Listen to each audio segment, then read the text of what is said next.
Quand on a fait un petit peu de balistique et qu'on connaît un peu les armes, c'était des dommages collatéraux. Il y a des gens qui sont engagés pour se battre, potentiellement, malheureusement, pour mourir. On frappait de manière ciblée pour affaiblir l'ennemi. On a des tranchées, mais ces tranchées, elles sont enterrées, parce que le danger est en haut. Le jour où le premier coup de feu éclate, la frontière est très claire. Bienvenue sur la chaîne YouTube de ProSuisse pour le podcast En Vérité. C'est l'occasion d'entendre le point de vue de différentes personnalités sur des sujets qui sont chers à la Suisse et importants, comme sa souveraineté, mais aussi sa neutralité. Alors aujourd'hui, je n'ai pas envie de mener cette interview comme un enchaînement de questions-réponses, mais comme une histoire qui se raconte à deux. Jean-Baptiste Blesse, c'est mon invité, avec une histoire qu'on pourrait intituler « La neutralité vue du terrain ». Jean-Baptiste, vous n'êtes pas connu du public, du moins pas encore. Vous êtes un homme discret, mais votre expérience n'en est pas moins riche. Merci d'être avec nous pour livrer ce témoignage. Bonjour. Bonjour, merci de l'invitation. Alors, votre parcours est singulier. Vous avez été juriste, banquier, officier dans l'armée suisse, vous l'êtes toujours d'ailleurs, observateur militaire de l'ONU au Golan, au Liban, au Mali, conseiller en sécurité du département fédéral des affaires étrangères en Afrique de l'Ouest, avant de devenir consultant, journaliste et auteur. Alors, est-ce que vous pouvez nous expliquer un peu plus en détail en quoi consistait votre rôle ? Alors, pour éviter de perdre l'auditeur dès le départ ou le spectateur dès le départ, on va essayer de trouver un fil rouge dans tout ça. Et je pense que le fil rouge, c'est l'international. J'ai toujours été passionné par l'international, j'ai toujours travaillé avec l'international, en lien avec la Suisse. Et alors, il y a eu deux phases. Il y a eu la phase financement du commerce international, et puis après, il y a eu la phase terrain. Alors en deux mots, parce que c'est des métiers en fait que les gens ne connaissent pas et qui souvent intéressent. J'ai commencé par financer des bateaux de commerce. Donc si vous voulez, c'est le contenant du commerce international. Alors il y a différents types de bateaux. Il y a des pétroliers, il y a des vraquiers, il y a des porte-conteneurs. Il y a des bateaux qu'on appelle ro-ro, qui sont des porte-voitures. Il y a des gaziers, évidemment, on a beaucoup parlé du gaz récemment en lien avec les différentes crises. Et il y a des banques qui financent la construction et l'achat de ces bateaux. Donc mes premiers pas à l'international et dans le commerce international, ça a été avec les bateaux. C'est un métier passionnant et les grandes sociétés qu'on connaît, qui sont MSC à Genève, Maersk au Danemark, CMA CGM à Marseille, etc. Et puis ensuite, j'ai passé, premier boulot au Crédit Suisse, le deuxième à la Banque cantonale de Genève, donc deux banques suisses, une fois une grande banque internationale, gigantesque, qui se prenait à l'époque pour la crème de la finance suisse. Et puis ensuite, la petite banque cantonale, beaucoup plus enracinée dans un terroir, avec tous les épargnants du canton, tous les projets immobiliers, toutes les entreprises, mais aussi une division internationale. Et là, j'ai financé l'énergie. Alors l'énergie, c'est le pétrole brut, produits pétroliers, après raffinage, le gaz, la pétrochimie, etc. Et c'est des transactions, si vous voulez, là on passe au contenu, on finance des transactions courtes entre l'acheteur et le vendeur. En fait, le grand problème du commerce international, c'est que vous avez un vendeur qui ne veut pas lâcher sa marchandise avant d'être payé et un acheteur qui ne veut pas payer avant de recevoir la marchandise. Et donc vous avez un système financier de banque, du côté de l'acheteur, du côté du vendeur, qui émettent des garanties les unes en faveur des autres. En l'occurrence, la banque de l'acheteur émet une garantie en faveur du vendeur. Et puis, quand le vendeur a chargé la marchandise, l'acheteur reçoit les papiers qui le confirment, certificat d'origine, quantité, qualité, etc. Bill of lading, donc c'est le document qui transfère le titre de propriété. Et sur cette base-là, elle paye. Voilà, ça c'est le commerce international et le financement des matières premières en deux mots. Et donc voilà, ça c'est la première phase, c'était le commerce international pour des banques suisses avec des clients étrangers. Alors vous l'avez dit, l'international c'est peut-être un peu le fil rouge de votre carrière, mais il y en a un autre, c'est la place de la Suisse dans un monde instable. En tout cas, quand on regarde votre parcours, c'est l'impression aussi qu'on a. Est-ce que cette impression est juste ? Alors, peut-être que vous touchez ce qui m'a fait partir, c'est-à-dire que j'étais trop stable dans cette Suisse qui ronronnait des années 2010 et j'ai eu envie en fait de voyager, d'aller faire du terrain. À une époque où ça bougeait pas encore tellement, le monde était encore relativement conforme à ce qu'il devait être selon nos standards. Et je suis parti effectivement comme observateur militaire dans le Golan. Alors, Bon, il y avait la guerre en Syrie quand même. Donc j'ai assisté à des scènes en fait. J'ai vu par exemple l'aviation de Bachar el-Assad bombarder un village dans lequel les rebelles ou les terroristes, comme on voudra les appeler, s'étaient réfugiés. Donc j'ai connu cette terreur en fait de la guerre où on entend quelque chose qui arrive et puis en une fraction de seconde en fait il y a des nuages de fumée qui s'élèvent et puis des gens qui partent dans toutes les directions et qui courent avec du matériel détruit et peut-être des gens touchés. Ça, c'était le Golan israélien, on pourra détailler si vous voulez, c'est un sujet en soi. Et puis après, le sud Liban. Alors, quand on a passé 6 mois du côté israélien, c'est très intéressant parce qu'on a inspecté les casernes israéliennes, on a été avec eux, on a discuté, on les a eus dans la voiture et tout. Et puis d'un coup, on se retrouve du côté libanais et on a en face de soi les chars israéliens qui n'hésitent pas à pointer le canon vers nous pour nous intimider. Donc là, vous avez tout d'un coup, vous avez un conflit latent à l'époque, ouvert aujourd'hui, qui s'ouvre aux yeux en fait. Et puis vous connaissez un côté puis l'autre. Et là, vous commencez à réfléchir différemment aux relations internationales et à la guerre. Alors, vous avez raconté avoir grandi dans une famille très ouverte sur l'international. Donc, on préparait cette interview avec un père né en Égypte et une mère d'origine anglaise. Est-ce que vous pensez que déjà là, ça explique votre ouverture au monde, votre curiosité, votre envie de voyager ? Certainement, oui. Alors, petite rectification, ma mère avait une grand-mère qui était anglaise, donc elle était très peu anglaise. Moi, je ne suis qu'un 8e de sang anglais, mais ça permet quand même de rendre hommage à cette grande dame. Et puis ensuite, oui, bien sûr, c'est surtout le côté de mon père qui nous a ouvert vers l'international, parce qu'il était né en Égypte, avec un passeport suisse, mais quand même, c'est-à-dire que son père avait fait sa vie en Égypte, et quelque part, je suis fils d'immigrés. Même si la famille n'a jamais eu que le passeport suisse. On a passé 3 générations en Égypte. On a quitté à l'époque le canton de Saint-Gall. La famille vient de là-bas, Floums, dans le canton de Saint-Gall, parce qu'il n'y avait pas assez de boulot. Et donc on s'est établi en Égypte, on a fait des affaires, on a développé des affaires jusqu'au jour où les nationalismes arabes nous ont mis à la porte. Donc il y avait effectivement toute cette histoire familiale derrière, dès le départ, qui nous obligeait à regarder la carte, à traverser la mer du regard, à se demander qui était ce Nasser qui nous avait mis dehors, à s'intéresser à la crise de Suez, etc. Et par cercle concentrique, ensuite, à se demander comment fonctionnait le monde et quelles étaient les règles qui le régissaient. Mais votre envie, d'ailleurs, n'a pas commencé qu'avec votre carrière, parce que déjà, quand vous aviez 14 ans, vous êtes parti en internat en Allemagne. Pourquoi ? J'ai jamais eu la réponse. C'est moi qui ai décidé, et je ne sais pas comment un garçon de 14 ans peut prendre une décision pareille.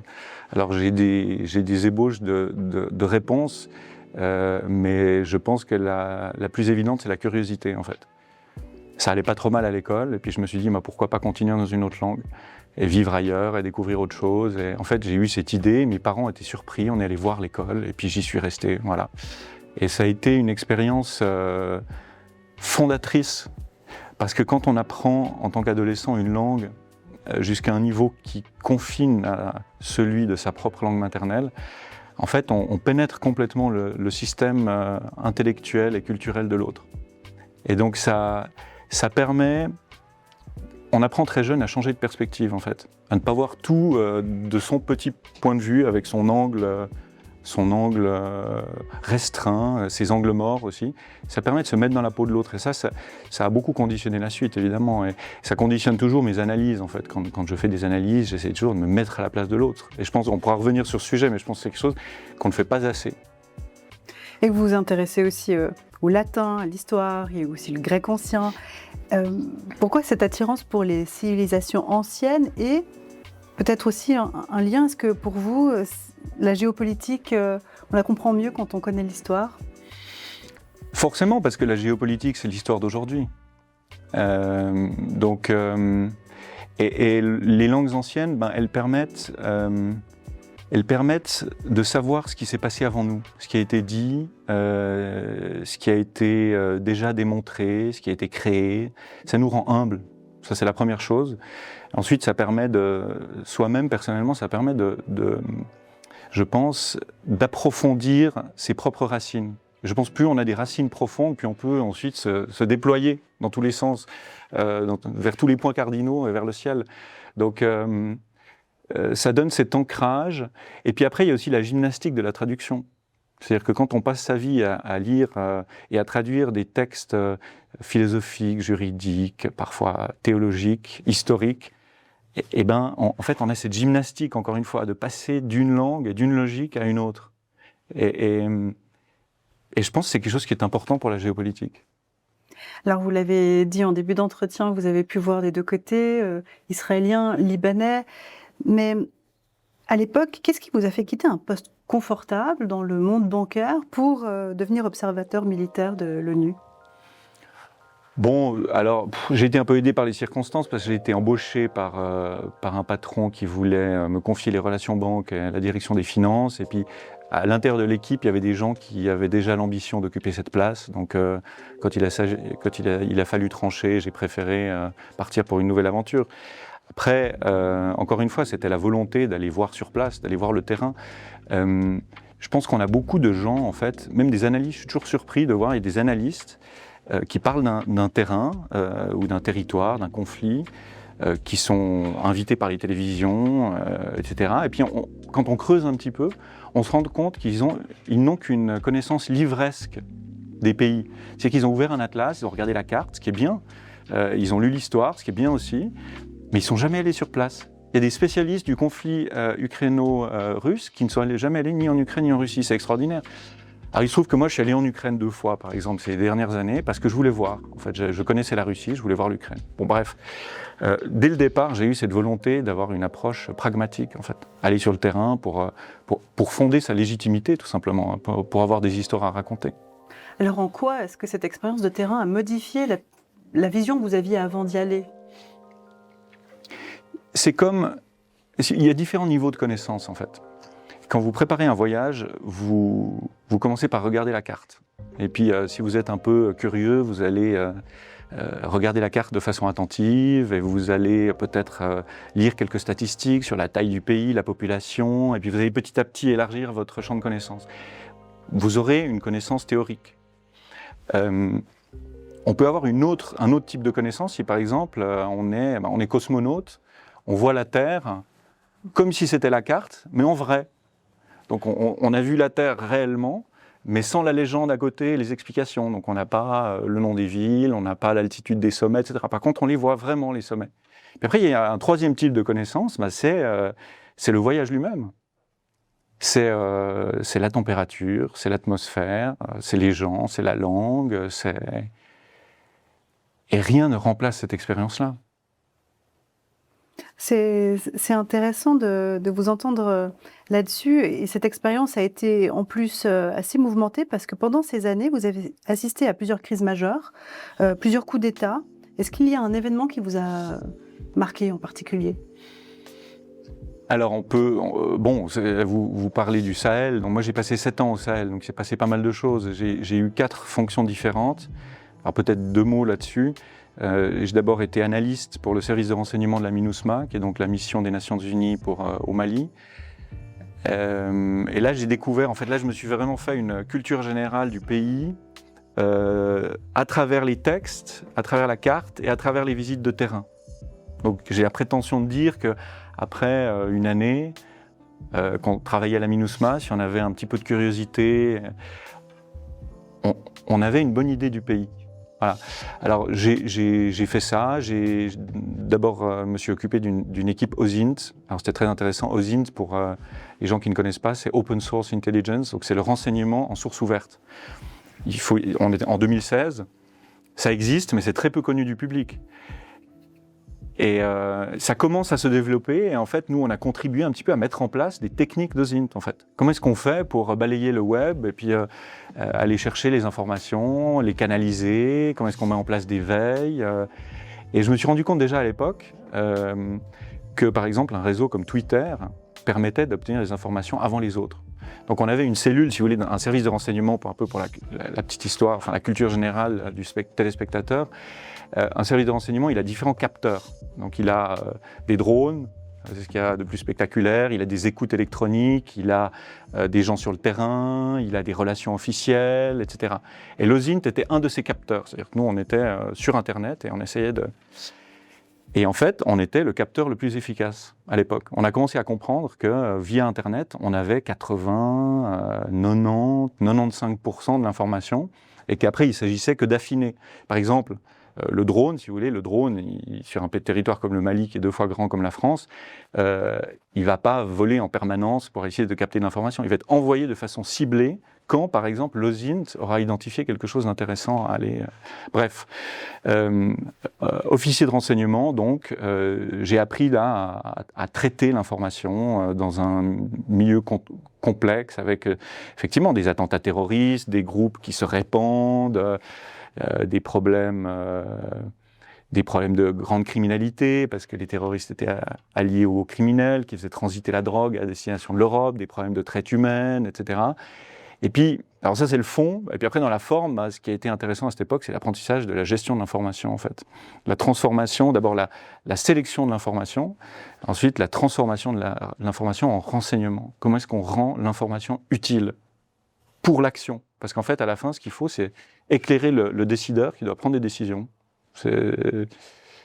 Donc voilà, ça a été OSINT, et puis ensuite j'ai eu une deuxième fonction, ça a été analyse politique. Alors, quand il a s'agi, quand les élections présidentielles ont approché, en fait, en 2018 on était, il a fallu trouver une analyse politique qui se concentre en fait sur ces élections présidentielles. Donc j'ai levé la main plus vite que les autres.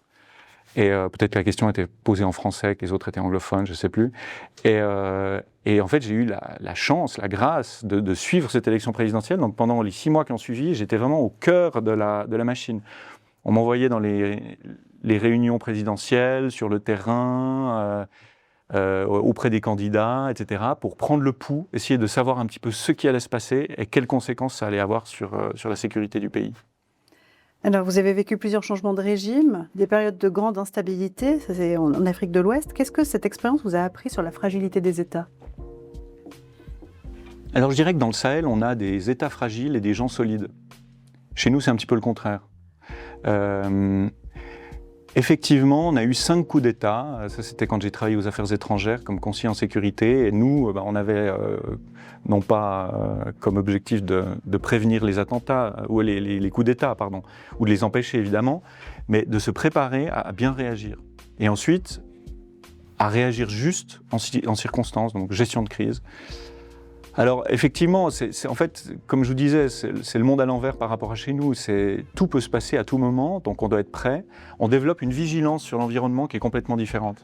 Chez nous, on est tous endormis, on vit sur notre écran, on se coupe du monde en mettant des écouteurs, on essaie de s'isoler en fait. Là-bas, c'est complètement différent, c'est-à-dire que les gens sont beaucoup plus réactifs, on apprend à l'être aussi, à observer ce qui se passe pour anticiper, parce qu'il y a beaucoup plus de surprises que chez nous en fait. Si on s'ennuie un peu chez nous, je parle pour moi en tout cas, c'est parce que tout est très prévisible.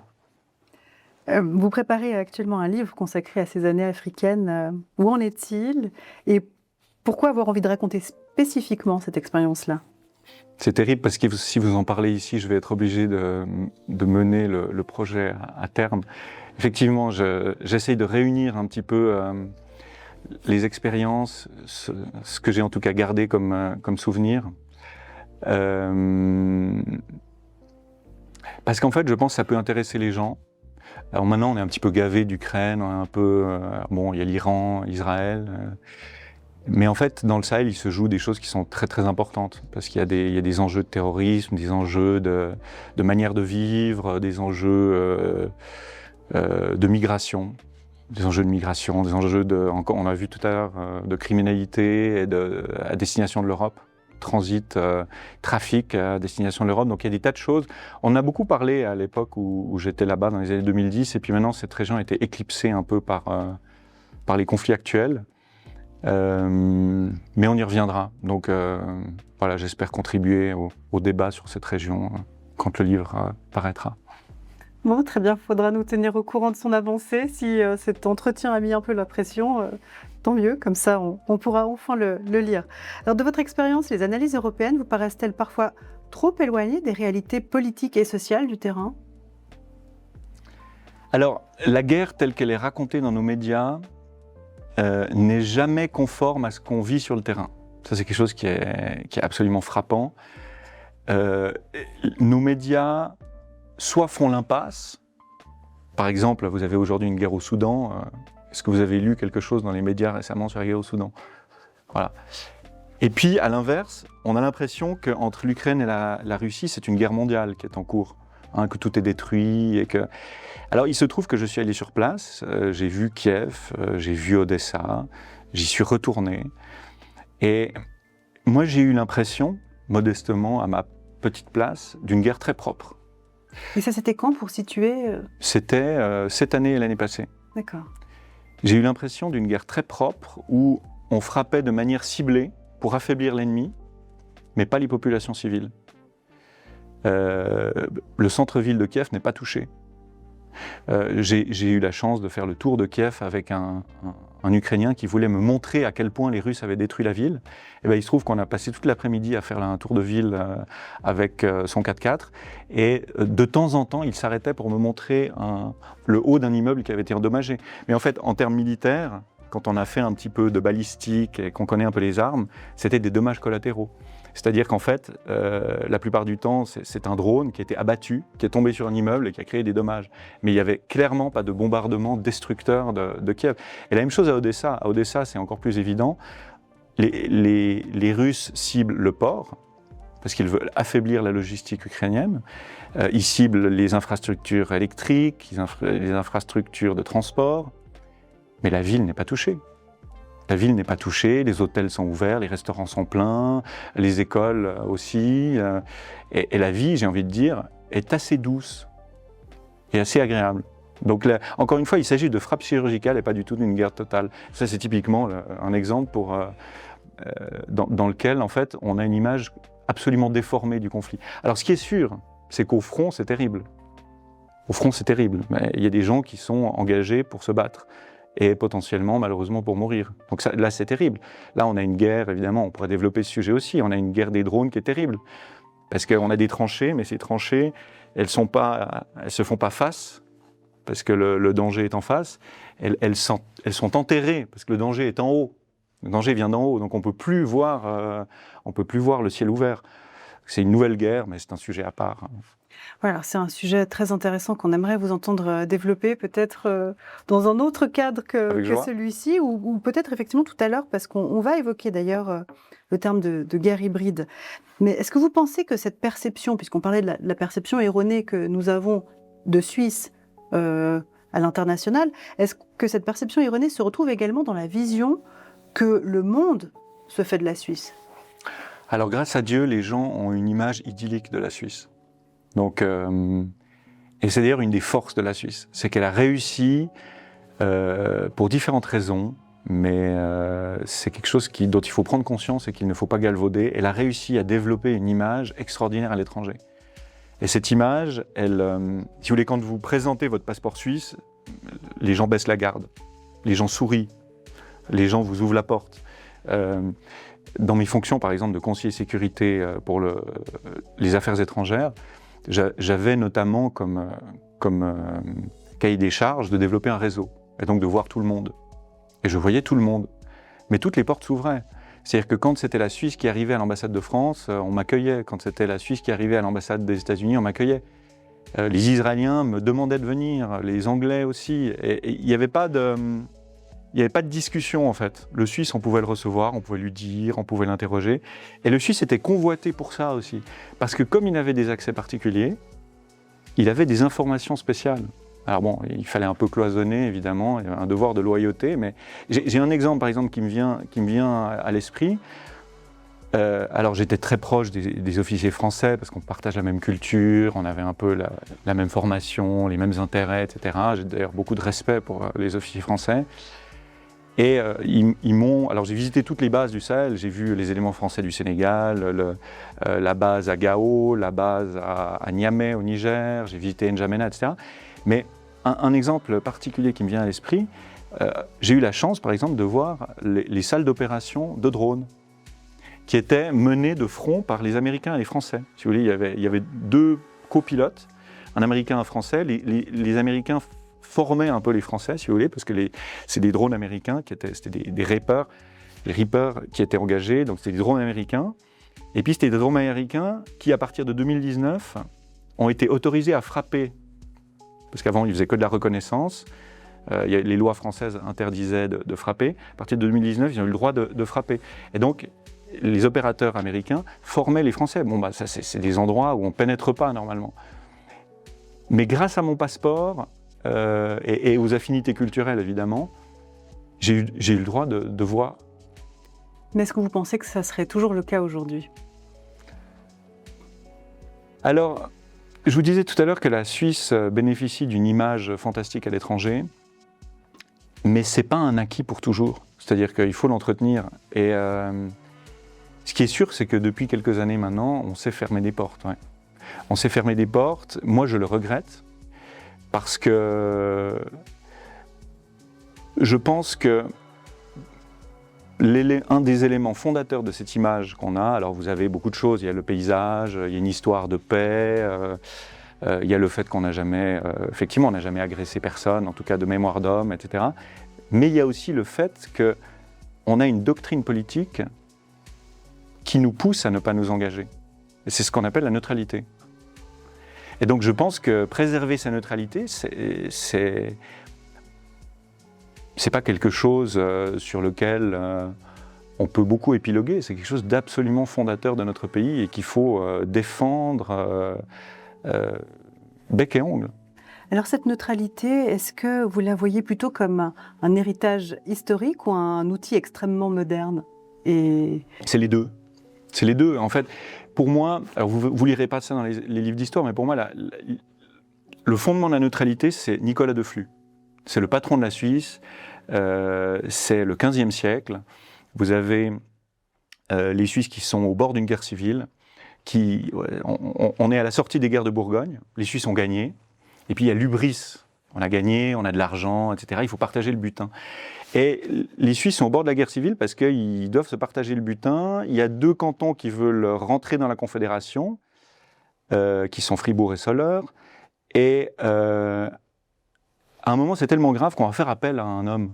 Cet homme, c'est un ascète, c'est quelqu'un qui a quitté sa famille, avec l'accord de sa femme, bien sûr.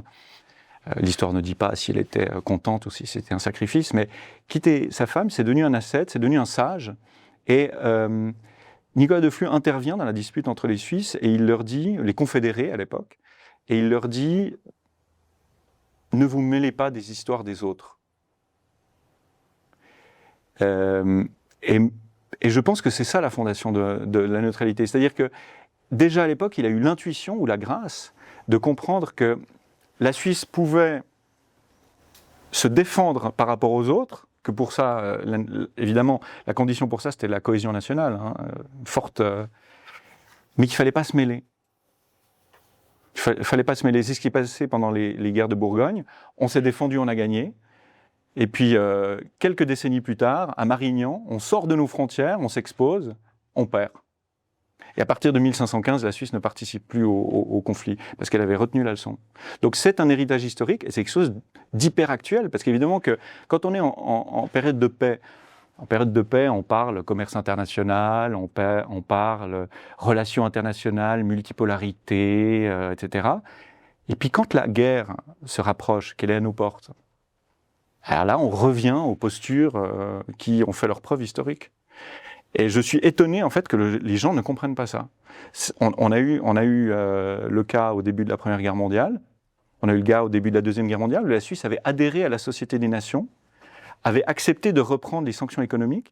Et en 1938, quand tout d'un coup la Société des Nations émet des sanctions contre l'Italie de Mussolini qui commençait à envahir un petit peu l'Afrique du Nord, quand l'Allemagne et l'Autriche se réunissent, alors là tout d'un coup le Conseil fédéral rétropédale, sort de la Société des Nations, qui va d'ailleurs être dissoute dans la foulée, et proclame une neutralité intégrale. Et moi je pense qu'on est à la veille de ça. À la veille de ça, dans quel sens ? C'est-à-dire que, en fait, nos dirigeants, pour ne pas les nommer, doivent être cohérents. S'ils nous disent que c'est la guerre ou que c'est bientôt la guerre, et pour citer le chef de l'armée, qui nous dit qu'on n'est pas en guerre mais qu'on n'est plus en paix, ce qu'on appelle l'ambiguïté stratégique, ça peut être intéressant. Ok. Si on est là-dedans, alors il ne faut pas être dans une démarche d'ouverture et de collaboration. En tout cas, pas d'un point de vue politique. D'un point de vue militaire, oui, parce qu'on peut toujours apprendre des autres. Et puis, effectivement, avec nos voisins, il faut avoir de bonnes relations. Le général Guisan s'est entraîné avec la France. Il avait même le projet de passer un acte de défense avec la France. Très bien. On peut avoir des discussions, on peut avoir des entraînements, mais au niveau politique, il faut être extrêmement clair. Et je pense qu'aujourd'hui, on manque de clarté. Très intéressant. Et alors, la neutralité, c'est un sujet qui vous intéresse depuis quelques années déjà.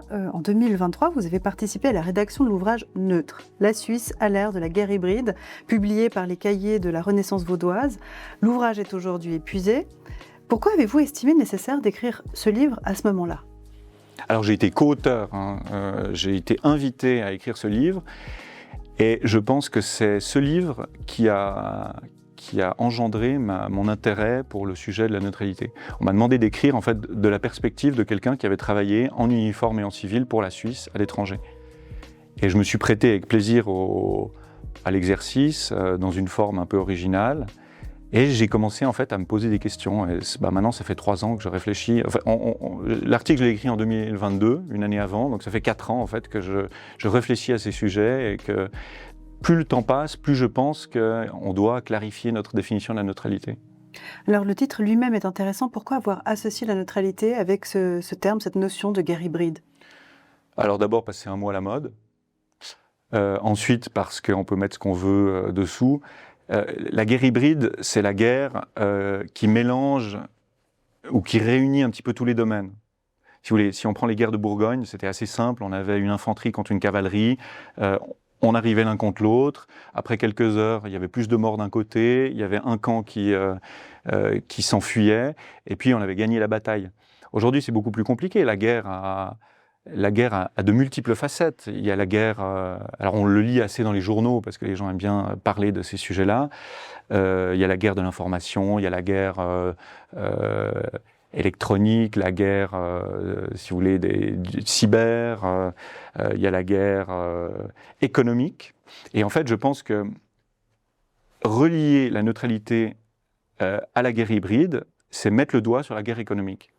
Et dire, attention, quand on prend des sanctions, financières, commerciales. Alors, on dit sanctions, et puis les sanctions, ça veut dire je n'ai pas le droit de vendre, je n'ai pas le droit d'acheter, je n'ai pas le droit de financer, je ferme les banques des autres, je ferme les sociétés des autres, etc. Donc, en fait, ça a des conséquences extrêmement concrètes pour des individus, des groupes, des sociétés, c'est des milliers de personnes qui sont... Quand on met des sanctions sur un pays ou quand on reprend des sanctions contre un pays, en fait, c'est pas un mot. Alors, pour notre administration, oui, c'est que ça reste quelque chose de tout à fait abstrait, on applique un protocole, etc.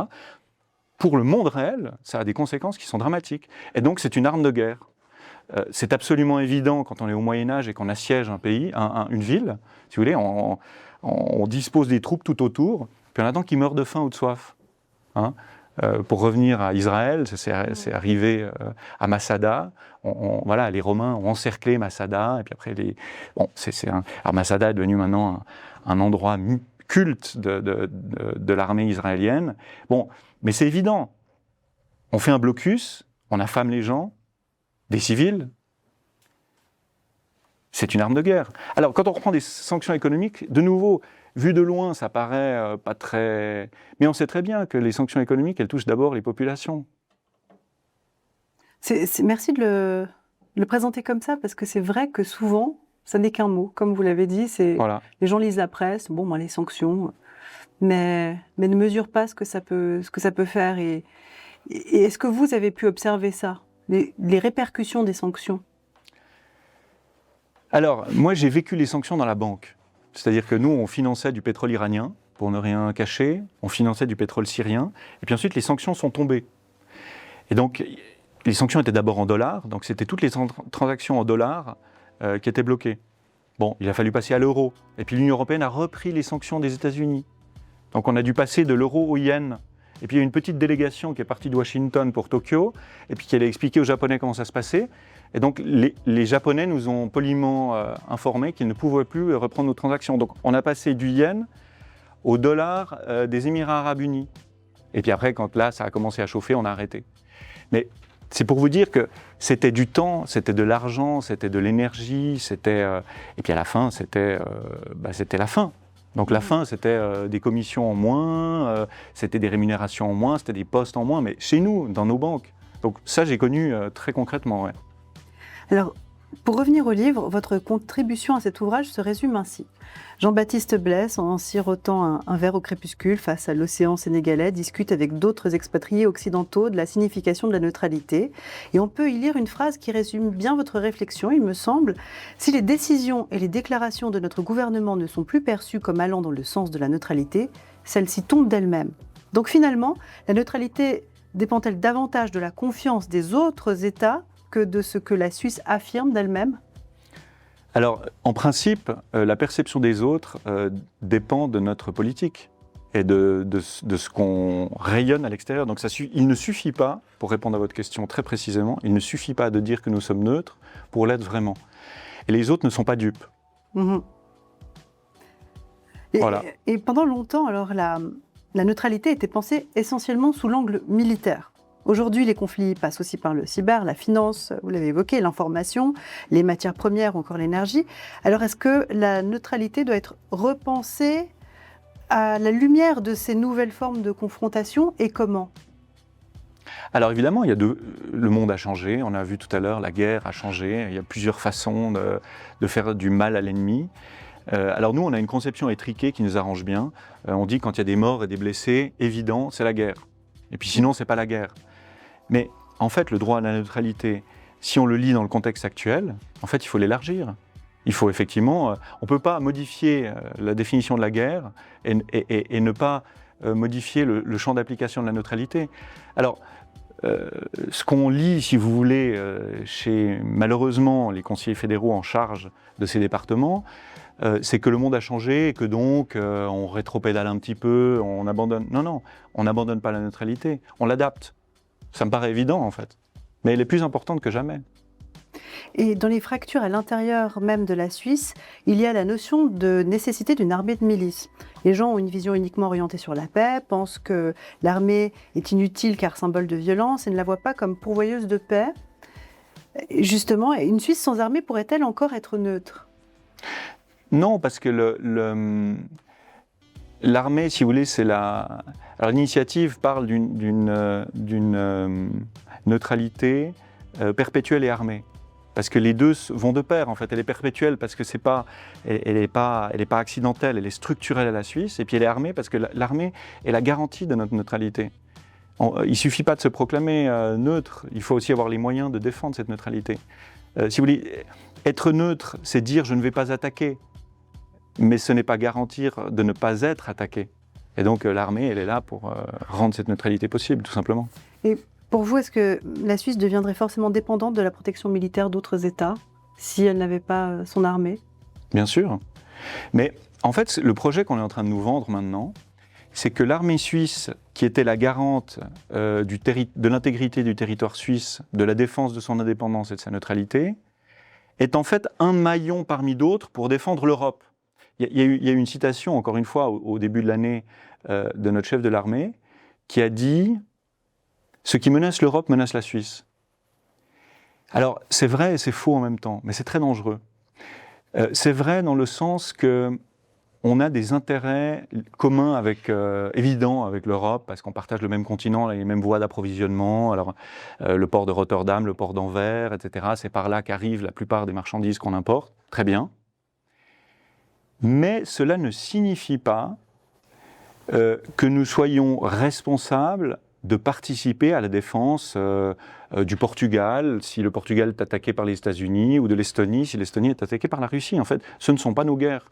Et ce qu'on est en train de faire maintenant, parce qu'il y a aussi une guerre de l'information chez nous, qu'on appelle la propagande, c'est de faire glisser petit à petit l'esprit des gens vers une interopérabilité et une collaboration entre les armées qui ne servirait pas seulement à s'entraîner, mais aussi à défendre tout un continent.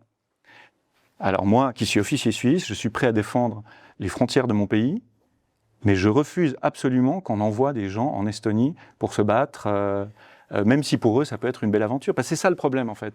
Les militaires aiment la guerre, parce que c'est leur métier. Ils ont été formés pour ça, et puis ils sont en entraînement. Ils passent la plupart du temps leur vie à s'entraîner. Ils ont envie de se battre. Mais le rôle de la politique, c'est de mettre un frein à ça. Alors, est-ce que vous pensez qu'on peut déléguer sa défense sans déléguer une partie de sa politique étrangère? Moi, je pense qu'un pays doit rester libre. Un pays doit rester libre. La liberté, qui est un principe individuel au niveau de l'État, c'est la souveraineté. Les moyens de la souveraineté, eh bien, c'est l'indépendance, c'est une armée forte, et puis on pourra revenir là-dessus, c'est pas seulement de l'armement. Parce que quand on entend aujourd'hui les dirigeants, en fait, on a besoin de sous pour acheter de l'armement. Mais c'est pas l'armement qui fait une armée. En fait, il faut des hommes qui ont envie de se battre, des hommes qui aiment leur pays, des hommes... Si vous voulez, la défense, elle est d'abord intellectuelle et morale. Ça, c'est très important, je pense. Alors c'est intéressant ce terme de d'abord aimer son pays.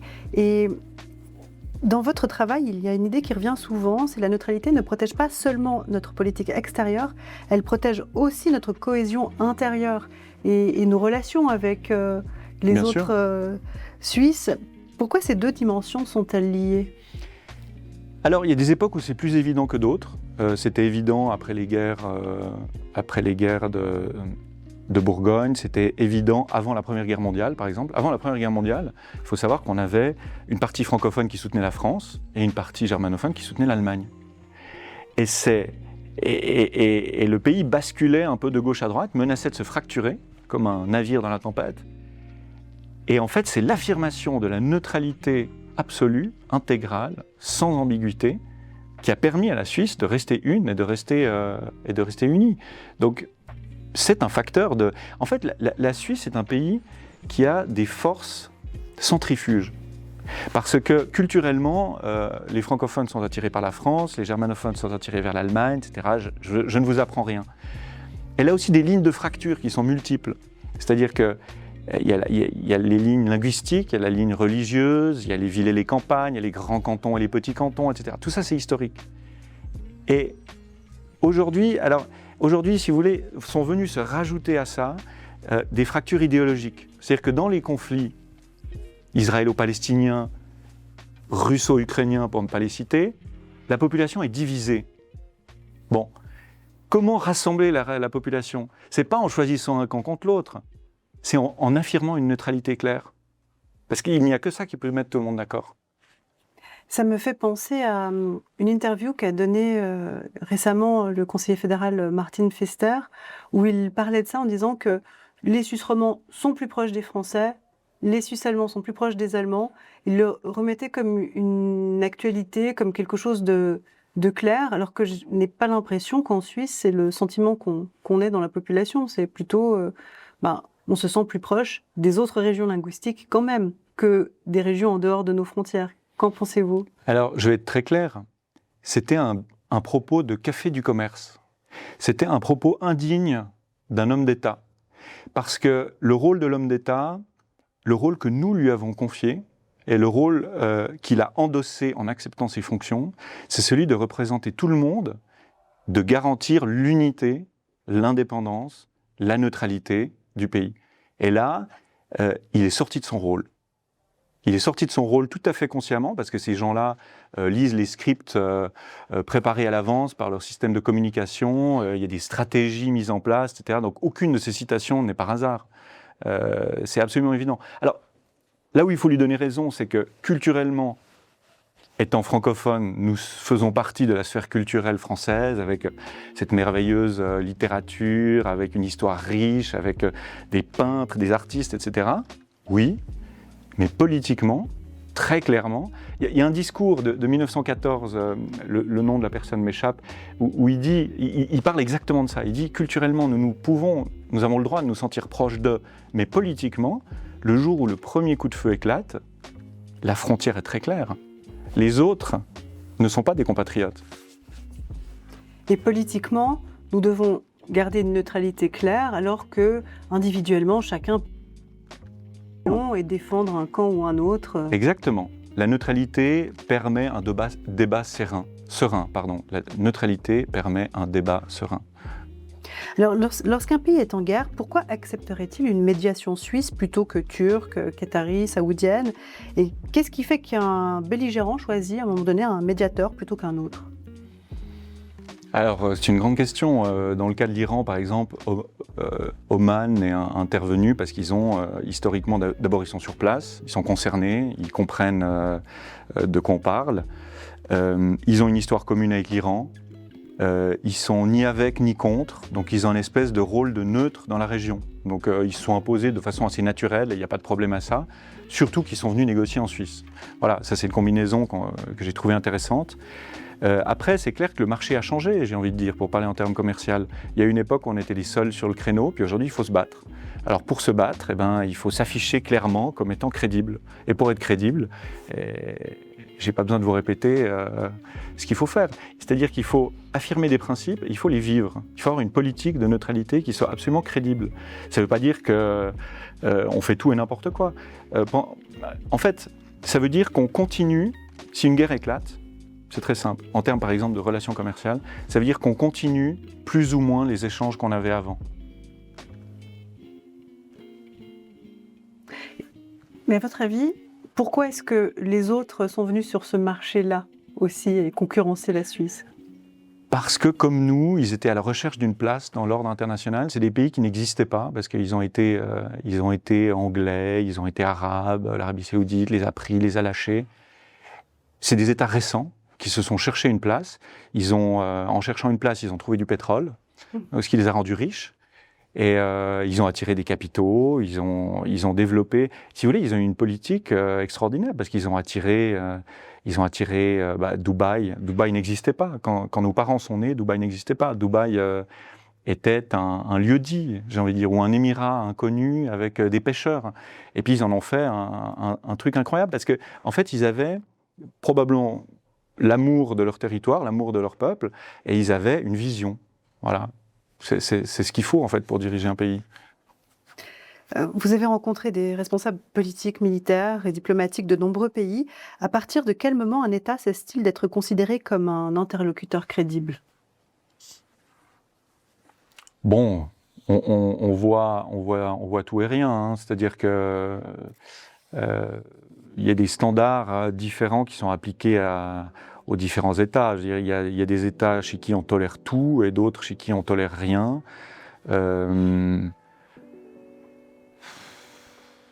Un interlocuteur crédible, à partir du moment où on fait tout et n'importe quoi, qu'on ne respecte plus les règles et qu'on se dédie surtout.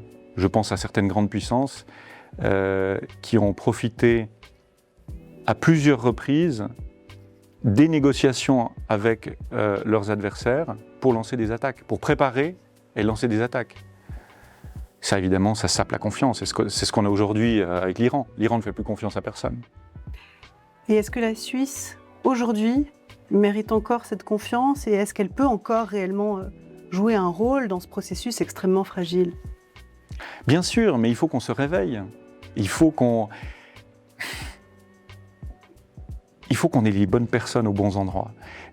C'est comme, si vous voulez, l'armée, la diplomatie, le Conseil fédéral, on peut avoir des équipes de paix, mais quand la tempête se lève, il faut changer le personnel. Il faut des capitaines qui aient de l'expérience, qui puissent tenir la barre, qui aient une culture historique, qui aient une vision géopolitique, qui aient un amour du pays, qui aient un charisme pour convaincre les gens. Et ça, moi, je ne le vois pas beaucoup. J'ai côtoyé un peu les officiers supérieurs, un peu les diplomates, on a reçu des conseillers fédéraux. J'ai été très peu impressionné, malheureusement. Donc je pense qu'avec l'évolution des choses, les personnalités vont émerger. C'est ce que je souhaite, en tout cas. Et c'est ce qui est arrivé pendant la Deuxième Guerre mondiale. On a eu un conseil fédéral totalement absent, qui a disparu de la scène politique. On a eu un homme qui a émergé, qui a établi une doctrine et qui l'a appliquée. Et cet homme-là, il était vaudois, en tout cas suisse romand, et honneur à lui. Faudrait peut-être quand même le nommer pour les téléspectateurs. Le général Guisan. Et on peut se poser la question, est-ce qu'aujourd'hui on pourrait encore avoir un général Guisan ? Parce que finalement, pour faire une comparaison un peu volontairement provocatrice, Miss France, c'est la plus belle de celles qui se sont présentées. Ça ne veut pas du tout dire que c'est la plus belle du pays. Est-ce que ça n'est pas pareil pour nos dirigeants ? Nous avons des personnes qui sont sélectionnées parmi celles qui se sont présentées. est-ce que peut-être la perle rare se cache quelque part et n'a pas l'intention de se présenter, ne se sent pas les épaules, alors qu'elle aurait cette capacité à diriger, un vrai leader parfois dans l'ombre, c'est du gâchis. C'est un peu l'idée que je me fais, c'est qu'on n'a pas suffisamment de personnes de talent qui osent s'exposer. Et puis on a ceux qui veulent bien se présenter. Oui, alors il y a des pays dans lesquels on a des professionnels de la politique et c'est probablement pire. Nous, on a souvent des gens qui ont un pied dans la vie professionnelle, donc une vie réelle, j'ai envie de dire, qui peuvent ensuite transposer à l'échelle du pays. Mais je ne peux pas vous dire, je pense qu'en cas de crise, en fait, les priorités changent. C'est-à-dire qu'en temps de paix, si vous voulez, tout au haut de l'échelle sociale, vous avez les marchands et tous les services autour. C'est-à-dire vous avez les avocats d'affaires, les assurances, etc. C'est ça qui paye, c'est ça qui compte, c'est ça qui plaît. Et puis en temps de guerre, eh bien, ce sont les soldats, dans une certaine mesure les diplomates, et puis avec certitude les chefs d'État. Donc je pense que nous allons vers des temps troublés, et que ces temps troublés feront émerger des personnalités qui trouveront leur vocation dans les circonstances de l'histoire. On présente souvent la neutralité comme une position confortable. Alors votre parcours vous a conduit à dire qu'elle est exigeante. Finalement, quel est le prix de la neutralité ? Moi, je pense que la neutralité, elle donne une apparence de confort parce que elle donne l'impression qu'on n'a pas besoin de choisir. En fait, c'est une ligne de crête. Et pour ceux qui font de la montagne, on sait que la ligne de crête, c'est très compliqué. Parce qu'on a le précipice à gauche et le précipice à droite, et puis encore le vent qui souffle. Et donc, il ne faut pas perdre l'équilibre. Et la neutralité, c'est ça. C'est-à-dire, on a des camps qui veulent nous attirer dans le leur, de façon évidente. Aujourd'hui, on a des voisins qui font tout pour nous dévorer et nous engloutir. Bon, mais restons sur la ligne de crête. N'ayons pas peur d'être différents. N'ayons pas peur d'avoir une politique qui soit propre à notre identité, c'est-à-dire à notre histoire, à notre géographie, au génie de notre peuple. Je ne vois pas, en fait, de courage à faire la même chose que les autres. Je pense au contraire qu'il faut plus de créativité et de courage dans le rôle qui est le nôtre, c'est-à-dire un rôle de médiateur, un rôle de promoteur du droit international, des règles, un rôle d'apaisement tout simplement. Parce que quand on ne choisit pas un camp, on apaise en fait, on se rend compte qu'il y a une alternative à la guerre. On en a parlé, vous avez passé une grande partie de votre vie à l'étranger. Et lorsqu'on vit loin de son pays pendant des années, on finit peut-être par le voir plus clairement, dans le sens d'avoir une analyse moins émotionnelle. Quel regard portiez-vous sur la Suisse lorsque vous étiez à l'étranger ? Alors c'est toujours la question de la perspective et de la perception qui m'est très chère. C'est quelque chose qu'on retrouve dans la doctrine d'Yves Lacoste, qui vient de mourir, qui est un grand géopoliticien français, à qui je rends hommage. C'est la perspective et la perception. Il est très intéressant de vivre à l'étranger en tant que Suisse de l'étranger, parce qu'on voit ce que les autres en pensent, et on développe un autre type de lien en fait. Quand on a toujours vécu ici, on pense que tout est normal. Quand on a vécu à l'étranger, on revient et on redécouvre les merveilles et aussi les défauts de notre pays. Alors les défauts, je vais le dire très clairement, c'est par exemple, quand on arrive à l'aéroport de Genève et qu'on débarque du Sahel, la première chose qui saute aux yeux, c'est qu'il n'y a que des cheveux gris. Donc c'est une population vieillissante. Donc c'est un défaut qui est majeur, parce que quand la population vieillit, elle finit par disparaître. Alors ça, c'est par exemple quelque chose sur lequel je tirerais la sonnette d'alarme. Après, il y a tous les bons côtés, il y a ce qui fonctionne, il y a la beauté des paysages, il y a le fonctionnement de l'administration, il y a une espèce de paix sociale qui règne et qui sont merveilleuses. Donc moi, j'ai appris à aimer mon pays de l'extérieur, et je dirais surtout avec les allers-retours qui permettent de voir et de reprendre de la distance et de revoir. Et quand je suis revenu, quand je travaillais à l'étranger, je suis toujours venu en Suisse en vacances, parce que la Suisse me manquait en fait. Et j'allais voir les gens et j'allais marcher aussi. J'ai entrepris 3 traversées de la Suisse, une par les crêtes des Alpes, une à travers le pays jusqu'au Luxembourg, une 3e via l'école alpin direction les Grisons, parce que j'avais besoin de toucher mon pays avec les mains, avec les pieds, d'aimer mon pays de tout mon corps en fait. Waouh! Ah, c'est une belle image. Et est-ce que c'est ça qui vous a donné envie de revenir en Suisse pour de bon? Je serai toujours tiraillé entre ici et ailleurs, mais je lâcherai jamais complètement ici pour ailleurs. Vous avez travaillé donc avec des militaires et d'autres professionnels du monde entier et des responsables africains, des représentants des Nations Unies. Quel est le plus beau compliment que vous avez entendu sur la Suisse à l'étranger? J'ai pas de souvenir précis, mais ce qui est sûr, c'est que je n'ai jamais trouvé que de l'admiration, de la tendresse envers la Suisse. Il se trouve que j'ai beaucoup d'amis à l'étranger. Je suis souvent, notamment à Paris, en France, et je sais que les Français nous envient. Et c'est quand même quand on connaît l'histoire de la France et de la Suisse qui envoie des soldats au service du roi de France, au service de Napoléon, puis après contre Napoléon, bref. Mais c'était toujours la grande nation. Et aujourd'hui, c'est les Français qui nous envient et qui viennent chez nous. On en sait quelque chose. Donc je pense que les gens nous envient. Alors il faut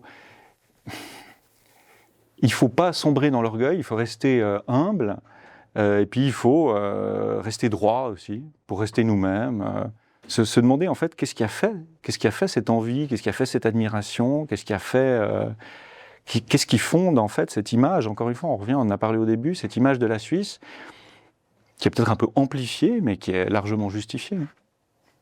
On entend souvent de jeunes Suisses dire « je ne peux pas rester neutre face à une injustice, prendre parti est un devoir moral » ou encore « je soutiens la fin de la neutralité parce que je veux défendre les victimes ».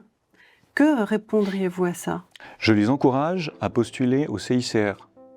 Je les encourage à faire de l'humanitaire, à aller travailler dans des missions sur place, à aller voir le terrain. Je les engage, si telle est leur vocation, à devenir mercenaires pour se battre pour une cause, mettre leur vie en danger et aller au bout de leurs idées. Voilà ce que je leur conseille. Ce que je leur déconseille, c'est de mélanger les plans. C'est-à-dire que ce qui peut être un ressenti personnel ou un devoir moral individuel n'est pas applicable, n'est pas transposable au niveau d'un État. Un chef d'État, alors ses responsabilités sont définies dans la Constitution, mais il a comme fonction non pas de sauver toutes les causes, non pas d'accueillir toute la misère du monde, pour reprendre les mots d'un président défunt d'un pays voisin, mais de s'assurer de créer un cadre dans lequel la population dont il a la charge puisse vivre en paix et en liberté. C'est la seule responsabilité qu'il a. Et tout ce qui viendra se rajouter restera accidentel et secondaire. Voilà. Donc prendre position pour les... On peut le faire si vous voulez, mais ce n'est pas nécessaire. Ce n'est pas constitutif des fonctions d'un État. C'est pas ça qu'on demande à nos gouvernants. Voilà. Et ça n'empêche pas, encore une fois, les bonnes volontés, les bonnes intentions, les combats individuels, etc. Mais ces personnes-là doivent se rendre compte que leur combat n'est pas le combat de leurs voisins. Et que donc ils ne peuvent pas le transposer au niveau de la communauté. Ils peuvent le vivre eux-mêmes et aller au bout de leurs idées. C'est très beau. C'est ce qu'il faut faire. Jean-Baptiste Blesse, nous arrivons à la fin de cet entretien. Vous avez consacré votre vie à observer les conflits, à analyser les rapports de force et à servir la Suisse à l'étranger. Si vous n'aviez qu'un seul message à transmettre aux Suisses pour les décennies qui viennent, quel serait-il? Préserver leur liberté.